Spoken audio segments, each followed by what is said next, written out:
good. I just wanted to let everybody know exactly how my company and I was able to make over 6 figures in 1 month. Get it.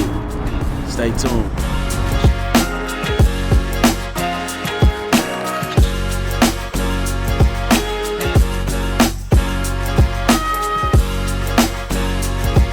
And the cool thing about the way we did it is we was able to pull it off with no office, no dedicated CRM, relatively small spreads. It was about 13 plus deals. And guess what? I still got a W-2 job. So come on with me. I'm going to take you on the journey exactly how I was able to pull it off. Real talk.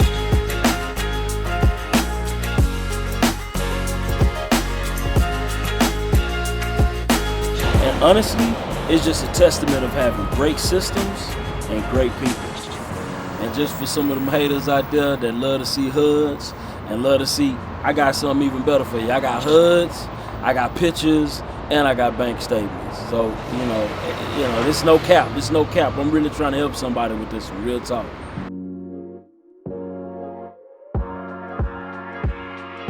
And the main thing that we focused on was 5 critical components: the right vision, core values, gathering the absolutely right people, tracking those numbers, and developing absolutely strong systems.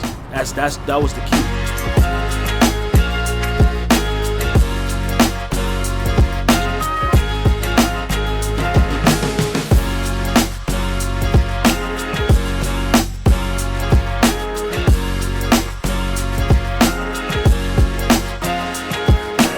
So number 1 was vision. Listen, we had to make a solid, strong declaration on exactly what that vision was gonna look like and how it looked. Number 1, we didn't want to be confined to no office. I didn't want to have to leave a job just to go create another job for myself. That was not what we initially wanted. Now, of course, we still do have to work. We still have meetings. We still have, appointments. It's still a job to a certain degree, but the difference is that everybody, not only myself, but everybody on the team has absolute time freedom and flexibility to be able to do the things that they want to do. And that was the vision that we initially had when we started this company. It's actually pretty good. I'm trying like some new fancy, like green tea coffee or something. I don't know what this is, but anyway, the other part of the vision was the numbers. So what I was doing in the past that was creating a mistake for me is that, I would do, a VTO or a vision board for the company, right? Where I would put like an arbitrary number. So let's say I wanted to make whatever that number was, $1 million. The difference was I didn't have exact time-sensitive action steps, right, to get to that vision. So it's easy to just throw up a vision. Anybody can do that. It looks good on a vision board. But if you don't set up strategic, systematic processes that can get you from point A to point B, time sensitive, you're wasting your time. This is another thing that I completely underestimated. And I think it's easy to underestimate it because to you, it's just words. You think you're just going through the motions or whatever. But it was the core values. Listen, this is very, very critical because I think this one thing was probably one of the major reasons why I was never able to find the right people, because I never took the core values serious. So once I was able to take my core values absolutely serious, it changed everything. So make sure that you just don't put core values that sound good or something that just you copy from somebody else that makes you feel good. No, these things have to be dear to you, and it has to be something that you tailor your business, and everybody that you hire onto your business needs to adhere to these 100% fundamental core values, or they're not a fit. And if you don't do that, trust me, you will not succeed at the level that you're trying to succeed at. Facts.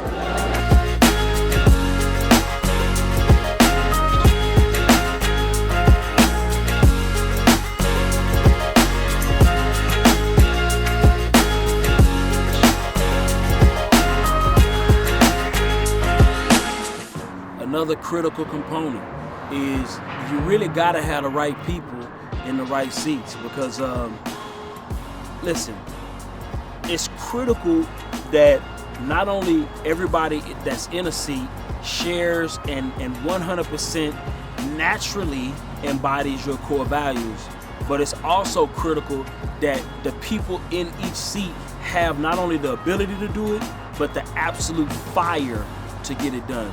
And listen, I'll be honest with you. I'm at a point now that I've, as I've grown as an entrepreneur, that I'm less excited about somebody who's technically knowledgeable about this specific seat. Now, of course, you got to have some knowledge, but I'm more excited when I hear somebody that is absolutely on fire and passionate about getting a specific job done. When you have that fire, you can do anything. You literally can do anything with those types of people. And now, anytime we questioning if we got somebody for the right seat, the first thing we thinking of is this person on absolute fire about getting this specific thing done. No equivocation. The other thing, tracking the numbers. Listen, you got to track them numbers. Listen, so with me, honestly, tracking numbers kind of came naturally for me more so. And the reason why is, you got to understand, I was literally able to save over 6 figures like 3 years out of nursing school.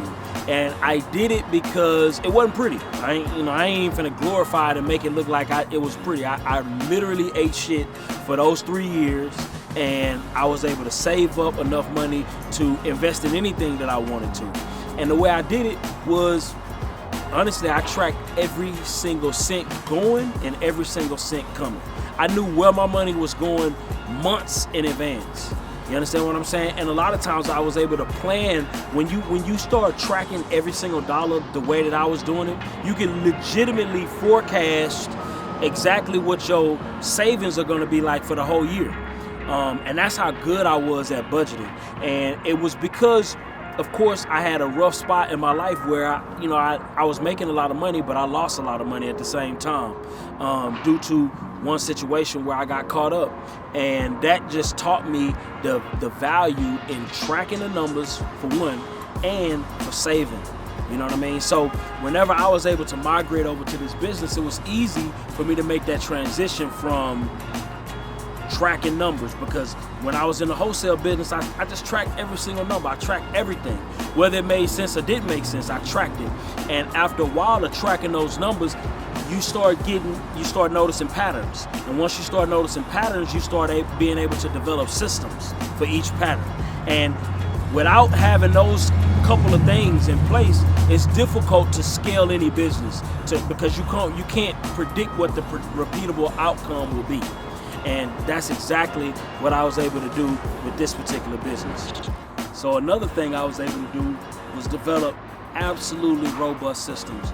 And I think naturally that's another thing that comes a little natural to me, because I like to be able to see and control different things in my environment.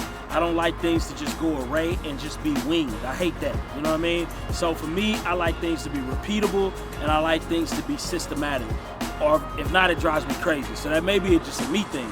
But at the end of the day, it works in business, because once you track your numbers, you know your numbers. Once you got the right people in the right seats, once you know what your core values are and everybody's adhering to those core values, then it's just a matter of putting systems in place that fit each and every single role in your business and sticking to those systems religiously. Don't get to the point where you want to freestyle. Freestyling is going to happen in any business, right? It's natural, but you never want to get into a point to where everything is just a freestyle, because you will not be able to scale a business. You can't do a consistent $60,000, $70,000, $100,000 a month freestyling anything. Make sure that everybody's following those same things, period. All right, so how does our business look? All right, so right now we have 3 lead managers, with one of them, he kind of acts as a quasi CFO, okay? Because he helps us run and track all of our numbers, and I love that. So that helps me out, and it also helps the company to be able to do a little bit more volume just in general. We have 3 acquisitions managers as well. And all of our acquisitions managers are pretty much They work from home, but at the same time, they also go out in the field and meet belly to belly with the sellers. Okay, we have one dispositions manager. Our dispositions manager pretty much handles every last one of our transactions and also helps with transaction coordination as well. As well as one of our lead managers helps with transaction coordinating as well, to kind of help out, you know, when needed. And of course we have our accountant, but we pay them outside. They're just kind of like a 1099, you know, employee. They're not really like a real employee. We just pay them outside. And we have somebody else that helps us with our PPC and online marketing. And in terms of pay structure, we paying our acquisitions managers 15%. We pay our dispo 15%. And then our lead managers, it kind of varies. Okay, and then in terms of that, everybody else is pretty much on an hourly with a quasi commission, and that's pretty much the gist of the company, and that's what we utilizing to run up a massive bag this year. So the main thing that I learned with this business is it's all about leads. If you can get your leads to continue to come in at a rapid speed, and you can get you some people that can convert those leads, you can write whatever check you want, because at the end of the day, it's just a matter of if you get 100 leads per se, right, and you convert 10% of those leads, right, and they turn into contracts, and you make off of those, you're able to close at least 60 to 70% of those, right, at 10,000 a piece. What's that number? At the end of the day, it's simple math. So however many leads you got coming in, deduct that with however many you can convert into contracts, and then look at what you can convert into contracts, what you can get to close. And if you know those numbers, once you know those numbers, it's just a matter of repeating that process over and over and over again. And you can write however big of a check you want. It's simple math. But I hope that helps somebody. And I don't know what else to say if it didn't, but peace.